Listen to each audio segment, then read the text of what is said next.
ಕರ್ನಾಟಕವನ್ನು ನಾನು ಅಪೂರ್ವ ರಾಘವೇಂದ್ರ. ಇಂದಿನ ಸುದ್ದಿಗಳತ್ತ ಗಮನ ಹರಿಸೋಣ. ದೇವನಹಳ್ಳಿ ವರದಿ. ದೇವನಹಳ್ಳಿ ವಿಧಾನಸಭಾ ಕ್ಷೇತ್ರದ ಬ್ಲಾಕ್ ಅಧ್ಯಕ್ಷರು ಹಾಗೂ BLA 2ಗಳ ಕಾರ್ಯಾಗಾರವನ್ನು ಉದ್ಘಾಟಿಸಿದ ಸುದ್ದಿ ನ್ಯೂಸ್ ಕರ್ನಾಟಕ ಒನ್ನಿನಲ್ಲಿ.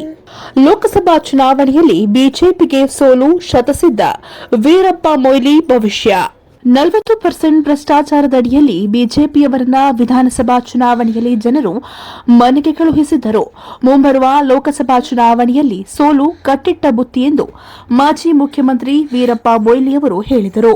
ಬೆಂಗಳೂರು ಗ್ರಾಮಾಂತರ ಜಿಲ್ಲೆ ದೇವನಹಳ್ಳಿ ಪಟ್ಟಣದ ಚಿಕ್ಕಸಣ್ಣೆ ಗೇಟ್ ಬಳಿ ದೇವನಹಳ್ಳಿ ವಿಧಾನಸಭಾ ಕ್ಷೇತ್ರದ ಬ್ಲಾಕ್ ಅಧ್ಯಕ್ಷರು ಹಾಗೂ BLA 2ಗಳ ಕಾರ್ಯಾಗಾರವನ್ನು ಉದ್ಘಾಟಿಸಿದ ಬಳಿಕ ಮಾತನಾಡಿದ ಅವರು, ಬಿಜೆಪಿಯವರು ಯಾರ ಮೇಲಾದರೂ ಐಟಿ ರೇಡ್ ಅನ್ನ ಮಾಡಲಿ, ಕೇಂದ್ರ ಸರ್ಕಾರದ ಮೇಲೆ ಐಟಿ ರೇಡ್ ಅನ್ನ ಮಾಡಿಸಲಿ, ನಾವು ಅವರ ವಿರುದ್ಧ ಪ್ರತಿಭಟನೆಯನ್ನ ಮಾಡಬೇಕು. ಆದರೆ ರೇಡ್ ಯಾಕೆ ಮಾಡಲಾಗಿದೆ ಎಂಬುದು ನನಗೆ ಗೊತ್ತಿದೆ. ನಮ್ಮ ಮೇಲೆ ಯಾಕೆ ಸಾಕ್ಷಿಯ ಭಾರ ಹಾಕಿಕೊಳ್ಳಬೇಕೆಂದು ಕಿಡಿಕಾರಿದರು. ಬಿಜೆಪಿಯವರನ್ನ ಕಳೆದ ವಿಧಾನಸಭಾ ಚುನಾವಣೆಯಲ್ಲಿಯೇ 40% ಮೇಲೆ ಜನ ಮನೆಗೆ ಕಳುಹಿಸಿದ್ದಾರೆ. ಈಗ ಅವರು ಹತಾಶರಾಗಿದ್ದಾರೆ. ಈಗ ಕೇಂದ್ರ ಸರ್ಕಾರವು ಬಿಜೆಪಿಯು ಮುಂದೆ ಅಧಿಕಾರಕ್ಕೆ ಬರುವುದಿಲ್ಲ. 5 ರಾಜ್ಯಗಳಲ್ಲಿ ನಡೆಯುವ ಚುನಾವಣೆಯಲ್ಲಿ ಬಿಜೆಪಿ ಸೋಲಲಿದೆ. ಹತಾಶಾ ಭಾವನೆ ಮರೆಸಲು ಈ ನಾಟಕವನ್ನ ಆಡುತ್ತಿದ್ದಾರೆ. ಸುಪ್ರೀಂ ಕೋರ್ಟ್ನಲ್ಲಿ ಎಲೆಕ್ಷನ್ ಬಾಂಡ್ ವಿಚಾರ ಪ್ರಕರಣ ನಡೆಯುತ್ತಿದೆ.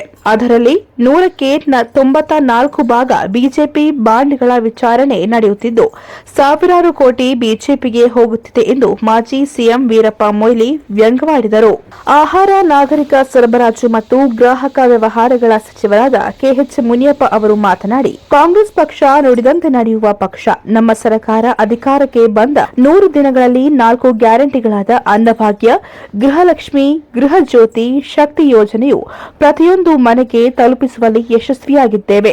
ಯುವ ನಿಧಿಯನ್ನ ಮುಂದಿನ ಡಿಸೆಂಬರ್ ತಿಂಗಳಲ್ಲಿ ಜಾರಿಗೊಳಿಸಲು ಸಿದ್ಧತೆಯನ್ನ ನಡೆಸುತ್ತಿದ್ದೇವೆ ಎಂದು ಹೇಳಿದರು. ರಾಜ್ಯದಲ್ಲಿ 20ಕ್ಕೂ ಹೆಚ್ಚು ಲೋಕಸಭೆಗೆ ಆಯ್ಕೆಯಾಗುವರು. ಕರ್ನಾಟಕದಲ್ಲಿ ಕಾಂಗ್ರೆಸ್ ಸರ್ಕಾರ ಜನಪರ ಯೋಜನೆಗಳನ್ನ ಬಡವರ ಮನೆ ಬಾಗಿಲಿಗೆ ತಲುಪಿಸುವಲ್ಲಿ ಯಶಸ್ವಿಯಾಗಿದೆ. ಕಾಂಗ್ರೆಸ್ ಹಾಗೂ ಬಿಜೆಪಿ ಚುನಾವಣಾ ಮೈತ್ರಿಗೆ ಜನತೆ ತಿರಸ್ಕರಿಸಲಿದ್ದಾರೆ. ನಮ್ಮ ರಾಜ್ಯದಲ್ಲಿ ನೀಡಿರುವ ಯೋಜನೆಗಳನ್ನ ಬೇರೆ ರಾಜ್ಯಗಳಾದ ತೆಲಂಗಾಣ, ಛತ್ತೀಸ್ಗಢ, ಮಧ್ಯಪ್ರದೇಶ, ರಾಜಸ್ಥಾನ, ಕೇರಳ ಮುಂತಾದ ರಾಜ್ಯಗಳಲ್ಲಿ ನಮ್ಮ ಯೋಜನೆಗಳನ್ನ ಕಾಪಿ ಮಾಡಿ ಅವರವರ ರಾಜ್ಯಗಳಲ್ಲಿ ಪ್ರಣಾಳಿಕೆಗಳಲ್ಲಿ ಅಳವಡಿಸಿಕೊಂಡಿರುವುದು ಒಂದು ಸಂತಸ ತಂದಿದೆ ಎಂದರು.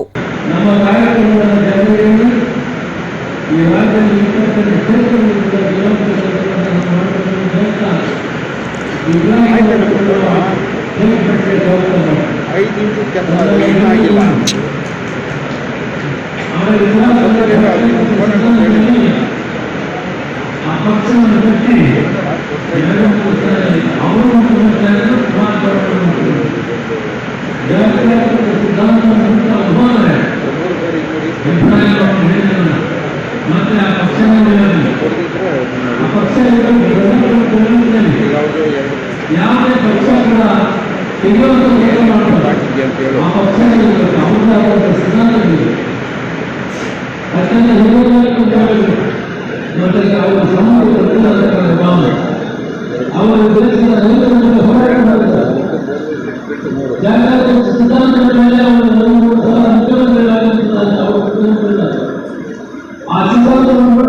ಕಾರ್ಯಕ್ರಮದಲ್ಲಿ ಚಿಕ್ಕಬಳ್ಳಾಪುರ ಶಾಸಕ ಪ್ರದೀಪ್ ಈಶ್ವರ್ ಅವರು ಮಾತನಾಡಿದರು.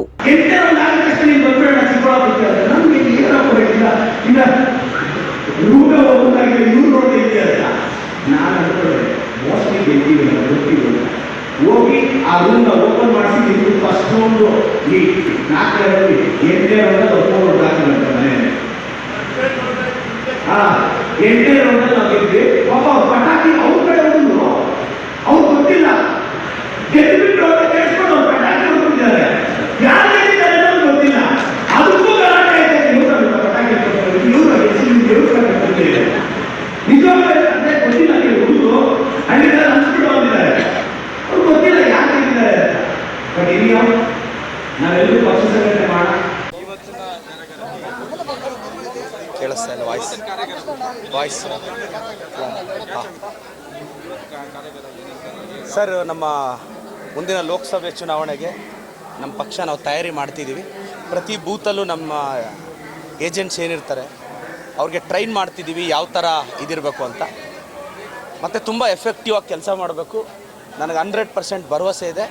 ಈ ಬಾರಿ 20ಕ್ಕೂ ಹೆಚ್ಚು ಸೀಟನ್ನು ಕರ್ನಾಟಕದಲ್ಲಿ ಕಾಂಗ್ರೆಸ್ ಪಕ್ಷ ಗೆದ್ದೇ ಗೆಲ್ಲುತ್ತೆ.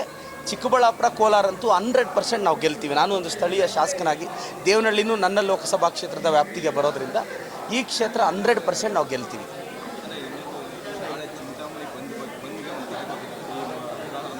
ನೋಡಿ ಒಂದು ಹೇಳ್ತೀನಿ, ಅದು ಅವರ ವೈಯಕ್ತಿಕ ಜಿದ್ದೇನಿರುತ್ತೋ ಗೊತ್ತಿಲ್ಲ. ಅದು ಖಂಡಿತವಾಗೂ ನಮ್ಮ ಜಿಲ್ಲಾ ಉಸ್ತುವಾರಿ ಸಚಿವರು ನಮ್ಮ MC ಸಾಹೇಬರು ಯಾರನ್ನೂ ಸಮರ್ಥಿಸ್ಕೊಳ್ಳೋದು ಇಲ್ಲ, ಯಾರನ್ನೂ ಇದು ಮಾಡೋದು ಇಲ್ಲ. ನ್ಯಾಯ ಎಲ್ಲಿದ್ದರೆ ಅವ್ರ ಪರವಾಗಿ ನಿಲ್ತಾರೆ. ಮೋಸ್ಟ್ಲಿ ಅವ್ರದ್ದೇನೋ ವೈಯಕ್ತಿಕ ವಿಚಾರಕ್ಕೆ ಗಲಾಟೆ ಆಗಿರ್ಬೋದು. ಖಂಡಿತವಾಗೂ ಯಾರಿಗೂ ತೊಂದರೆ ಆಗ್ದಂಗೆ ಇದು ಮಾಡ್ತೀನಿ. ನಾನು ಚಿಂತಾಮಣಿ ಜನತೆನೂ ವಿನಂತಿಸ್ತೇನೆ. ಸೊ ಇದನ್ನೇ ನಮ್ಮ ಸಚಿವರ ಜೊತೆ ಕೂತು ಬಗೆಹರಿಸ್ಕೊಳ್ಳಿ. ಬಂದು ಕೊಟ್ಟು ತುಂಬ ಮಕ್ಕಳಿಗೆ ತೊಂದರೆ ಆಗುತ್ತೆ ಅನ್ನೋದು ನನ್ನ ಅಭಿಪ್ರಾಯ ಸರ್.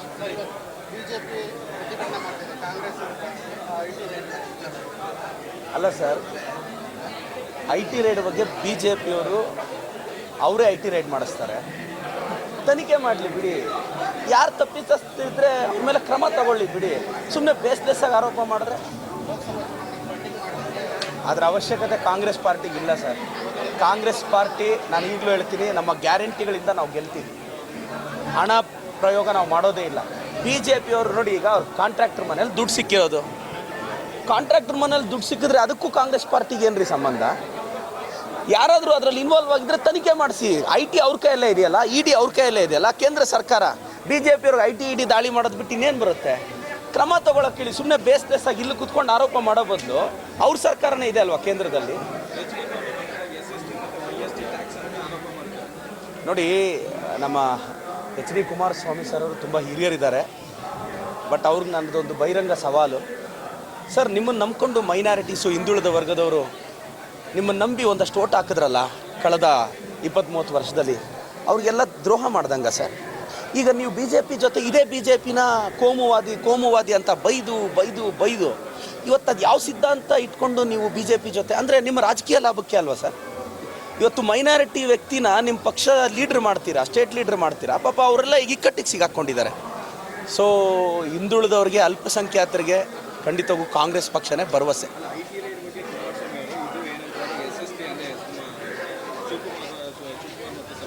ಸರ್ ಅದೆಲ್ಲ ಬೇಸ್ಲೆಸ್ಸು.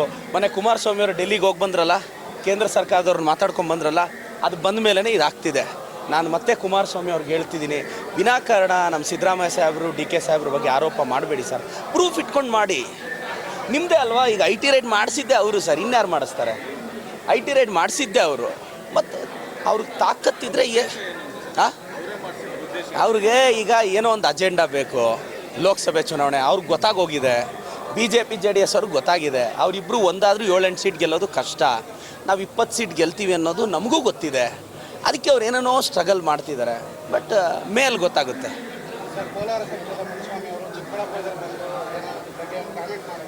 ಇಲ್ಲ, ಅವರು ನಾನು ಮಾತಾಡಲ್ಲ ಸರ್. ನಾನು ನಾರ್ಮಲ್ ಆಗಿರೋ ವ್ಯಕ್ತಿಗಳ ಬಗ್ಗೆ ಮಾತಾಡ್ತೀನಿ, ಮೆಂಟ್ಲ್ಗಳ ಬಗ್ಗೆ ಎಲ್ಲ ಮಾತಾಡಲ್ಲ ಸರ್.